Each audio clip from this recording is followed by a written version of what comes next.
Good evening, and welcome to Covenant Cafe at Covenant Presbyterian Church. Hope all of you enjoyed that beautiful day we had today, but don't get used to it. It's going away tomorrow with rain and colder weather. Sorry to say that, but I do celebrate this beautiful day we had and very thankful. Tonight we've got a very special presentation. We're obviously in the kitchen here at Covenant, and we're in the kitchen with Chef Jim Eaton.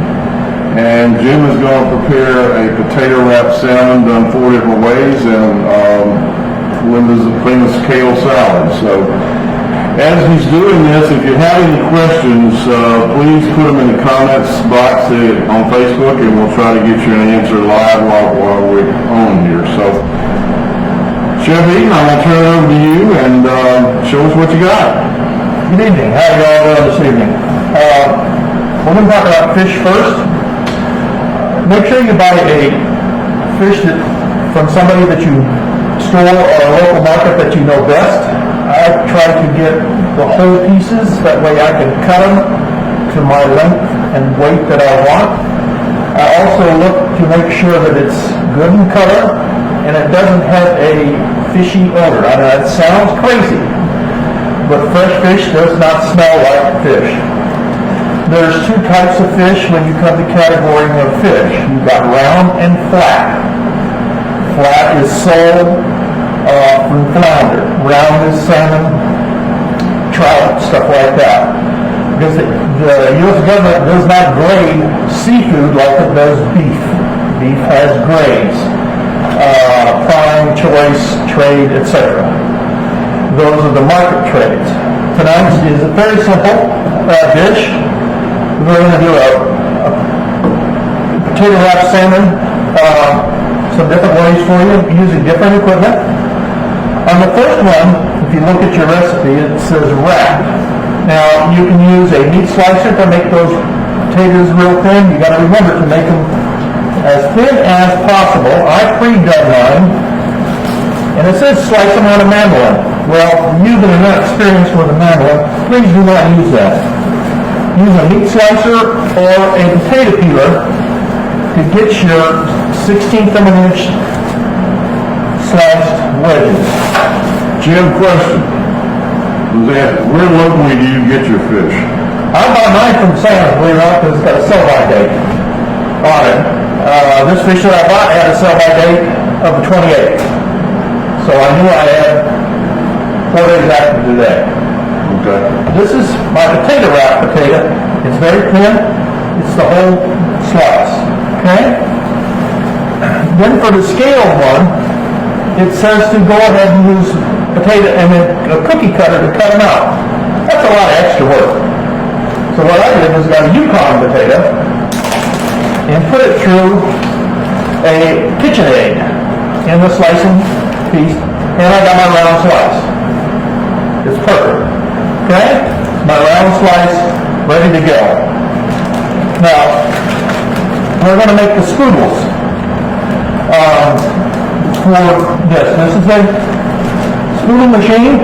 It's very easy to work. It's all plastic. It just slides back and forth. There it goes. You can also use an apple peeler because the peeler works very well. It'll peel the potato to the width that you need. Okay? Mine, you put your potato in there, if you get it dead center. And for your slices, you can also use a potato peeler like this. For the spoodles, you just kind of just turn the handle.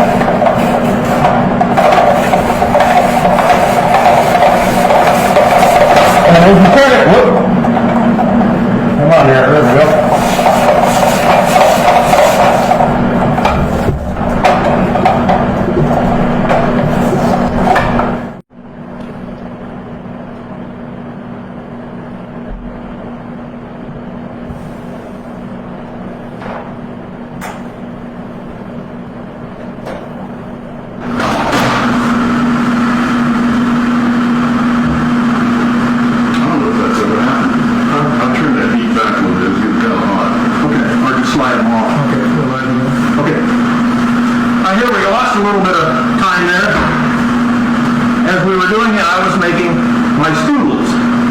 for putting the potato through the machine, I got a 16th or 1/8 of an inch long strand around the salmon.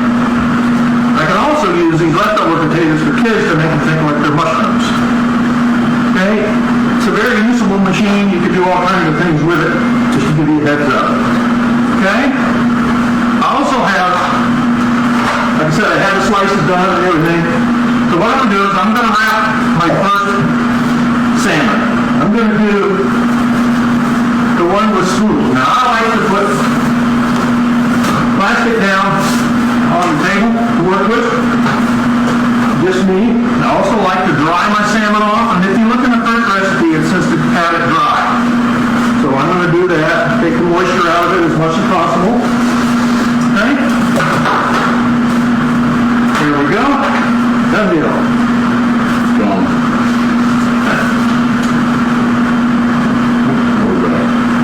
Now I'm going to wrap my salmon.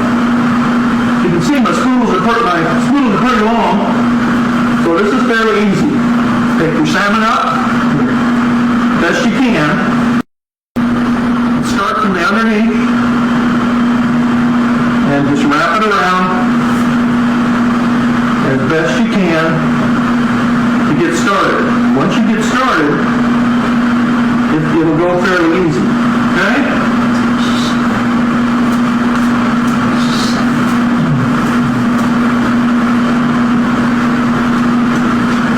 And this spoon one's the hardest one to do out of the bunch. It's keeping it nice and easy, wrapped around as you can. Okay? And then the object is to put them back in the refrigerator for about 30 minutes. Well, we don't have 30 minutes tonight to sit around and watch the grass grow. So what we're going to do is we're going to stick them in the freezer for about 5 minutes and give them a chance to set up. Okay?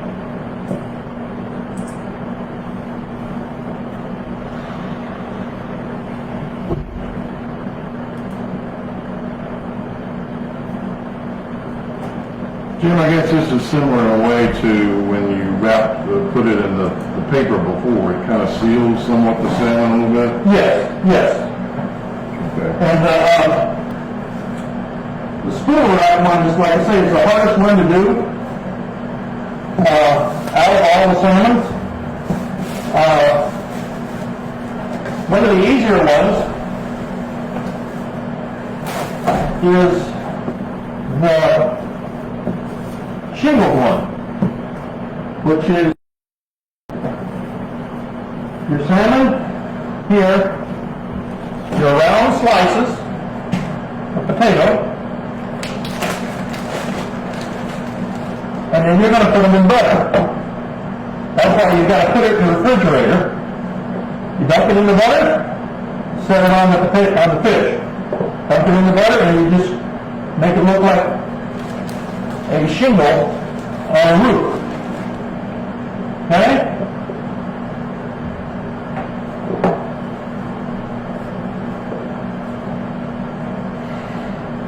Like that. You say, this is one of the easier ones to do.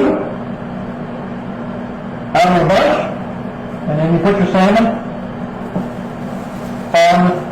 back on your tray. You go in the freezer for a little bit. Okay? Then we're going to do a wrapped one. This one is a little difficult too because of the potato has to be shingled. Okay? Now the recipe, it says to lay them out like so. I have found when you lay them out, you check your salmon to make sure that it is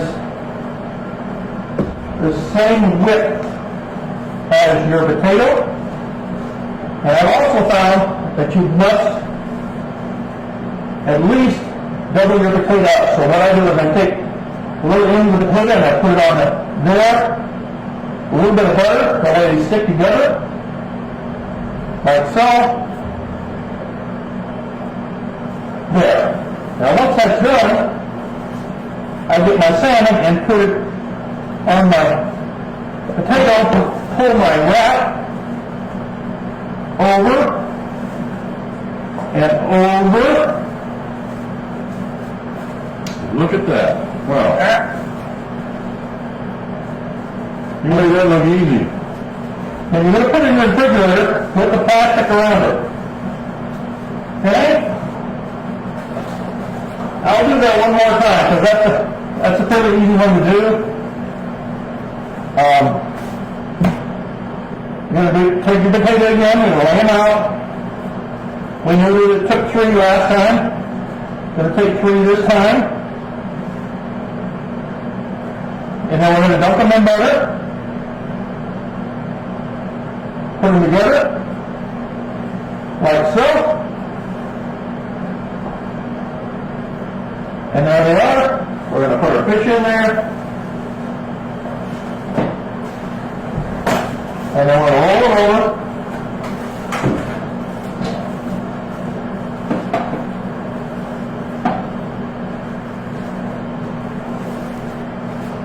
And then I'm going to have Gene put these in the freezer now Put them so they can see. for about 5 minutes or so to set up in the freezer press. I may put another wrap on this noodle thing. It looks like it's a little kissy there, huh? Yeah, that's not very pretty, Jim. Yeah, I know. I'm not a big fan of the strudels. I'm going to cheat. I'm going to make another shingled one because I think it's the better one of all. Like I say, the strudels are hard. I practiced at home, and I couldn't get the strudel right. I guess I'm not a strudel person, huh? So I'm going to cheat and put the shingled one again on this one here. And again, that's very easy. You dump it in butter, and you put it on the fish, like so, just like you would roast shingles. Like I say, you can make the round by using a Yukon Gold in your Hobart machine, your KitchenAid. Okay?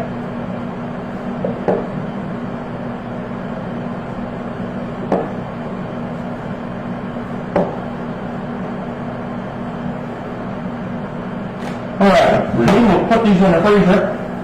Off we go, thank you. Thank you. This is a little time consuming, like the others were fairly easy to do. The wrapped potato and the shingle potato are the easiest to do out of the bunch. Okay? Across the board.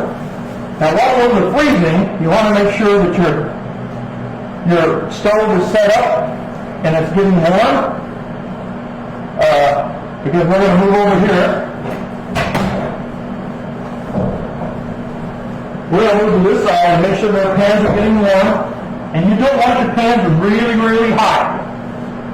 You want them kind of low heat. Now what the recipe calls for oil. I like to use a little bit of oil and a little bit of butter. The reason why, it makes it a little bit easier to work with. In saying that, these are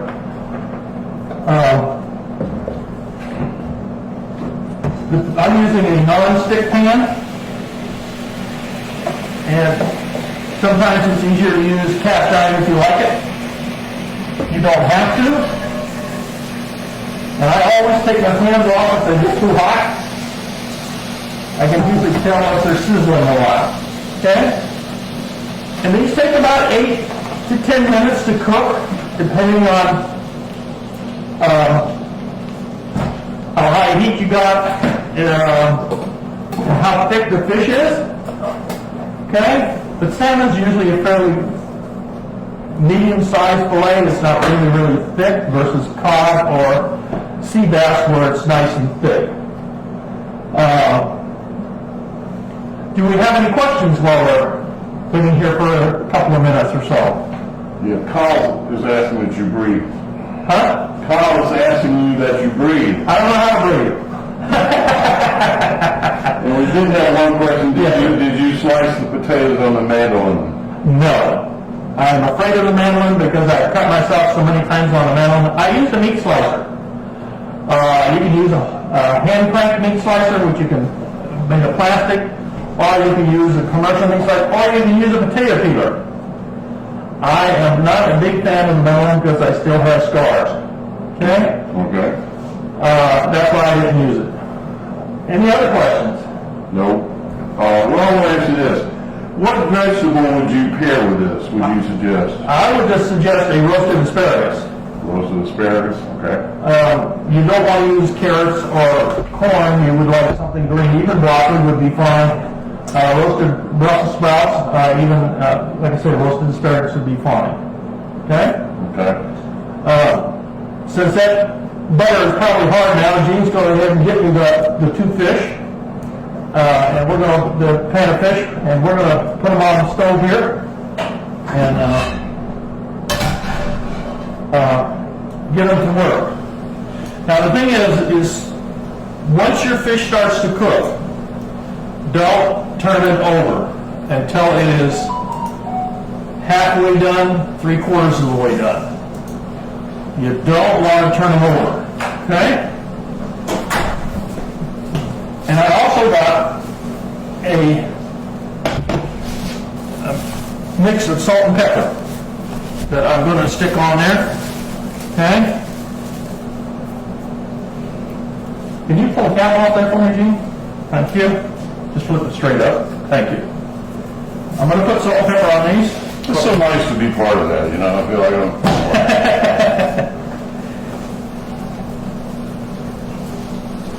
Very good. That's why you use the plastic. It makes it easier to put it in the pan. Okay? And then these, I'm just going to wrap them with just a hair.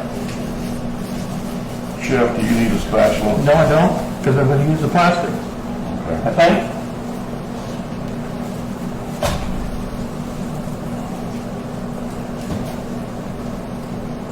Okay, there we go.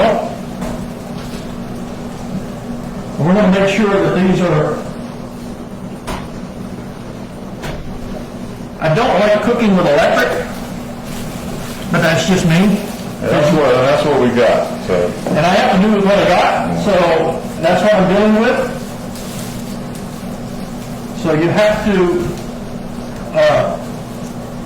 judge the cooking of it the best you can.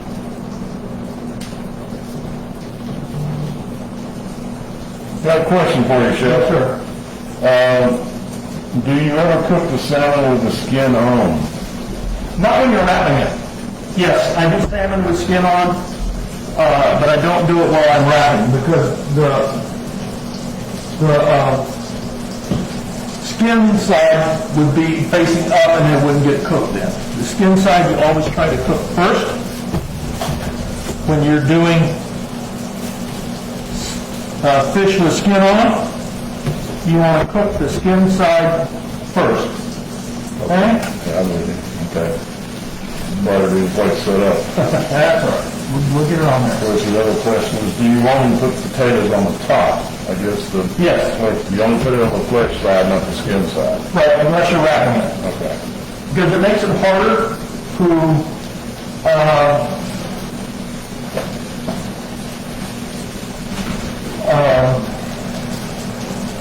flip the fish when it's got the tail on both sides. Okay? Okay. That's the one we redid And earlier. I'm still curious how you're going to flip that, but anyway. I've been doing the business for a while. I've got cast iron hands, but I'll get a spatula to flip them.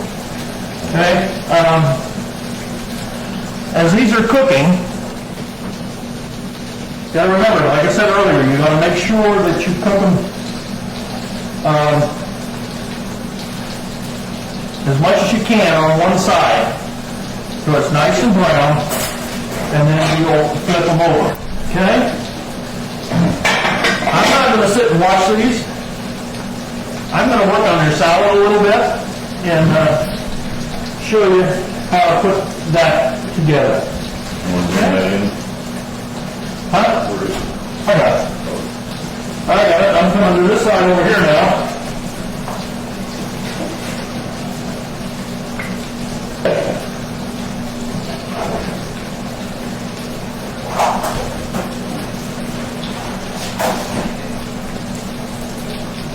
make the salad fairly easy. I use a jar that's already got the markings on it for the measurement. 2, 4, etc., etc. Due to the fact I'm doing a half a recipe, I'm only using 2 ounces of vinegar, 2 ounces of oil, and each of an ounce of maple syrup. Trick to pure maple syrup is to keep it in the refrigerator. Because if you don't, it's going to spoil on you. Okay? You alright if I get to the metric system? And you notice, I'm not dumbing it out.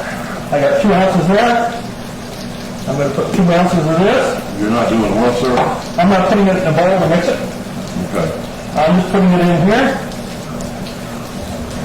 And that should be, and then 1/8 of an ounce of this.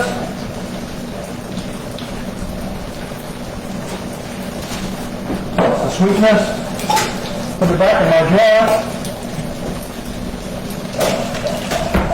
And there my dressing is made. In your recipe, Switch those two if you don't mind, Jim. Put that one over on that one and that one. There you go. Thank you. I can do that. Question for you, in the recipe for the salad, it called to massage the kale. Yes. Explain to us what that means and why. The reason you want to massage the kale is because you need to break down the molecules in it, and it makes the kale a little bit softer to chew. And all you do is you just rub it like this, massage it. This is a mix which has some cabbage in it and some arugula, okay? And if you massage it, the kale will come a little bit more, will come a little greener as you go along, okay? The recipe also says you can add anything you want. Nuts,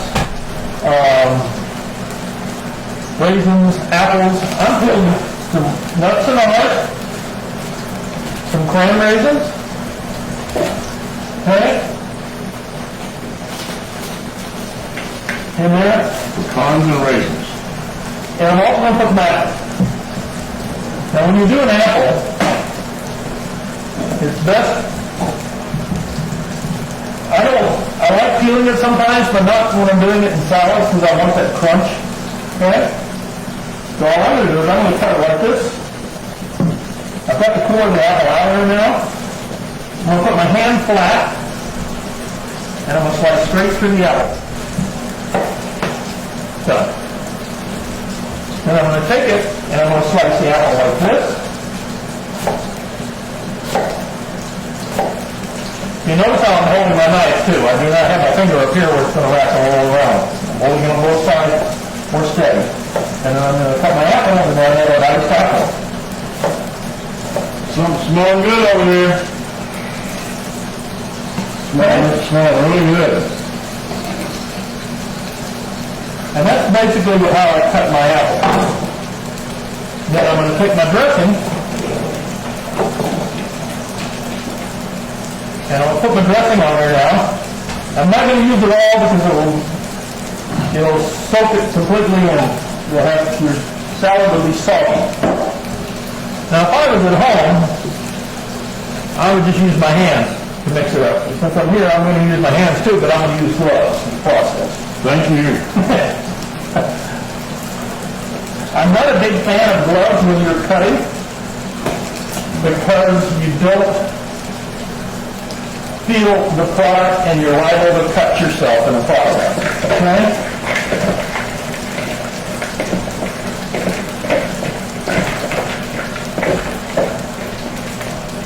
And then with your salad, you've got a nice color for it. Okay?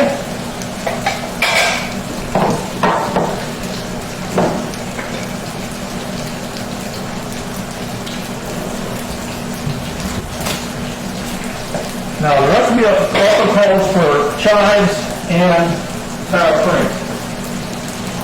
For the chives, you want to use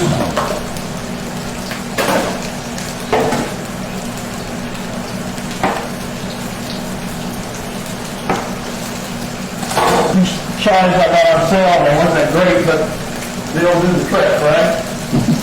You want to roll your fingers under, like this. You got a grip on it like that. Okay? Then your knife is the arm of the meat slicer. This is the controller of the whip. Okay? The closer you are to the blade, Good. the closer you can get the cut. And hopefully you won't have red chives, because that means if you got red chives, you cut your fingers. No wrong with that. No. Okay? Now, I'm going to come over here and flip that fish, Gene, if you don't mind, please. Thank you. Get out of your way.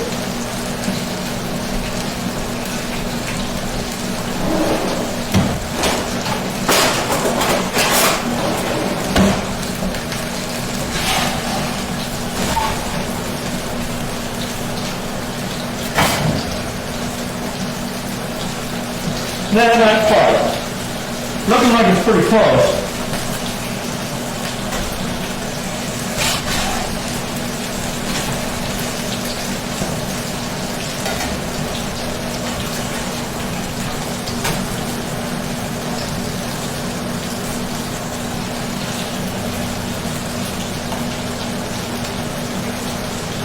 Looking pretty, sir.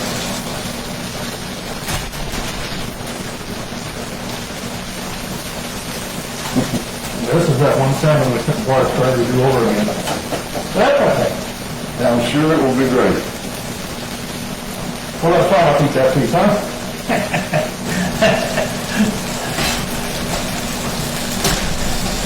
And you see, the shingled ones take less time to cook because there's not as much as potato on them as there is the wrapped one.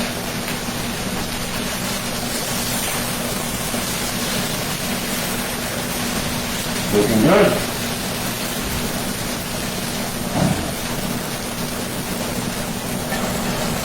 And Good. Awesome.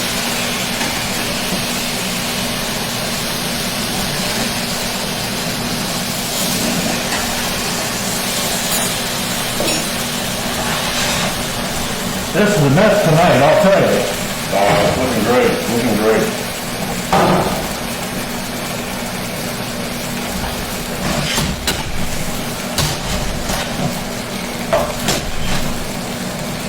This thing can't get the burner right to work.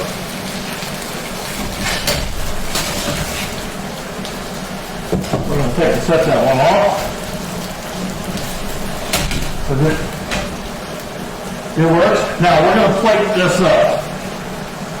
Now plating, you can use it, it says to use sour cream with it, which we'll go ahead and put a little on it to make it look. As you notice, I cooked those and then I flipped them, and that was it. I didn't do any more else to it because they are done. You want to cook your salmon to about medium. Okay? You want to cook your salmon to about medium.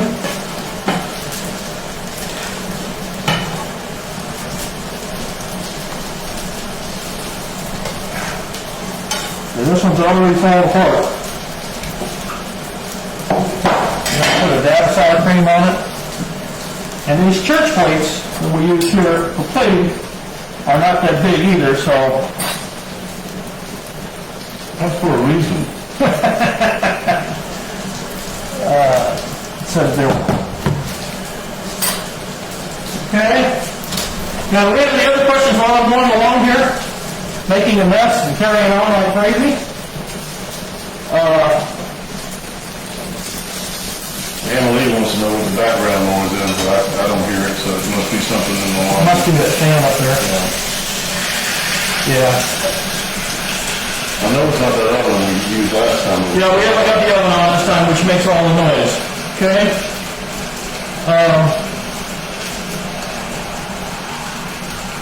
Any other questions on knife cuts, purchasing stuff? And that, I know Captain Paul's no longer exists. I'm not a big fan of Kroger for their fish because I don't think that it's fresh. I think a lot of it is frozen and then unthawed. Okay? Fresh Market has some pretty good fish at times. Right. And so is, what's the other one over there next to Fresh Market? Earth Bear. Earth Bear.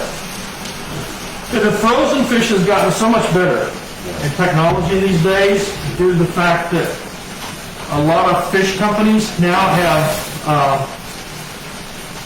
are catching their fish and keeping it live till they come back to shore. And that way it's fresher than catching it and putting it on ice and leaving it in ice for 7 days. So, what else can I answer? Any other questions for this evening? I know it's only been 30 minutes. I got one. Yes, sir. What wine would you recommend pairing with this fish? Well, many years ago, you used to say, well, I just want white wine with my fish. Well, nowadays, it doesn't matter anymore. It's what you prefer. I like red wine. I like a sweet red wine, but that's just me. Where Linda likes whites and red. Now, if I'm going to have a white, I'm going to have a Riesling. Where, you know, a nice Cabernet would even go with this, to be honest with you. But it's your choice when you eat. Now,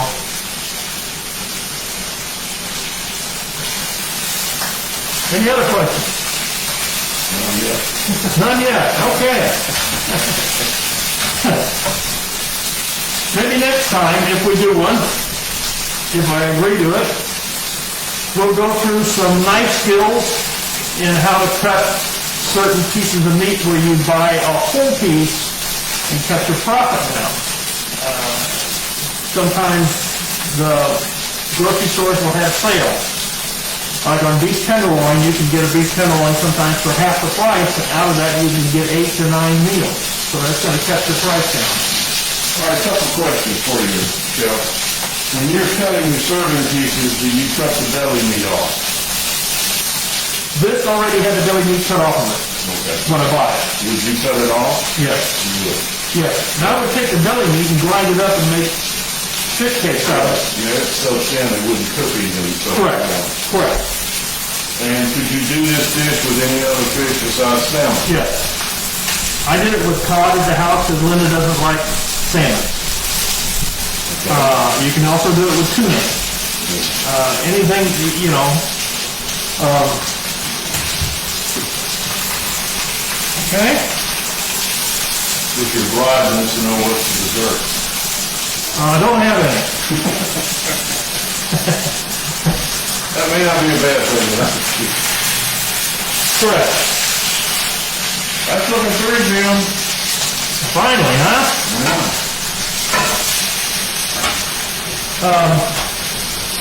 Any other questions at this time? It looks like we're about done here. I want to thank you for your time. I may have rushed through it. I'm sorry, that's my bad habit. And after, why don't you play that for the low and play it again so people understand that. Okay.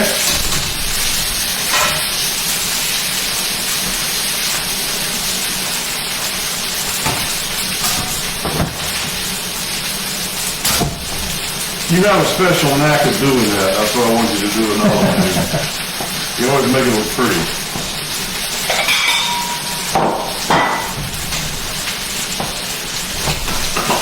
Hello. That's all right.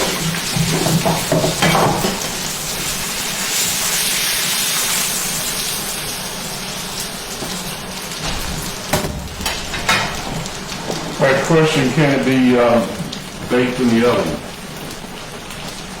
The potatoes will probably not get brown or done because you want it crispy, but you can do regular fish in the oven or on a salt rock, Himalayan salt rock that you can do it on. Okay? A salt rock? Yes, Yeah. it's a stone Okay. slab of salt, put it in the oven, you warm it up for about an hour, and then you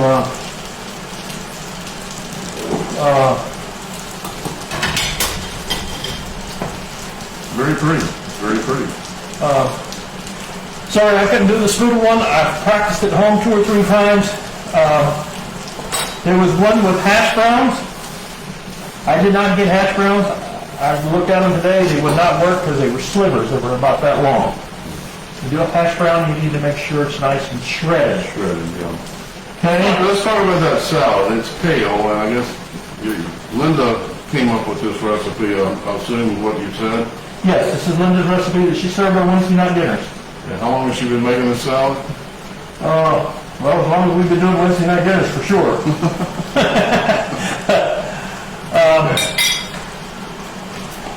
We have found that buying a mix is just as good as buying just the kale separate, and then adding everything else to it. She'll buy a bag of kale, add it to the mix, where she's getting more kale than the component that's in the salad already. And massaging the kale is a key issue. Massaging the kale is the key issue, correct. Okay, all right, I'll take that away with that. Well, Chef Eaton, I thank you for doing this, taking your time and making this, delicious dish for us tonight. And I'm going to look forward to tasting it here in a minute. But again, I want to thank everybody for listening in tonight. It's sorry about a couple of technical difficulties we had at the first, but this thing is always an adventure. We never know what's going to happen. But anyway, we thank you for being here. Next week we have another special guest. Christopher Bircher is coming back to visit us again. And you've all seen him do the paper art that he does, and I can't pronounce the name of that, but you've seen him cut just unbelievable shapes out of a simple piece of paper.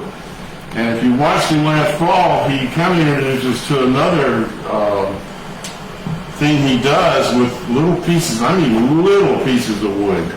And that's what we're calling this, is small wood therapy, and that'll be next Wednesday night, and he'll go through how that's made and all the different things he's made with it. So look forward to seeing you there. Hope all of you have a great rest of the week, and with that I'm going to say good night and go in peace.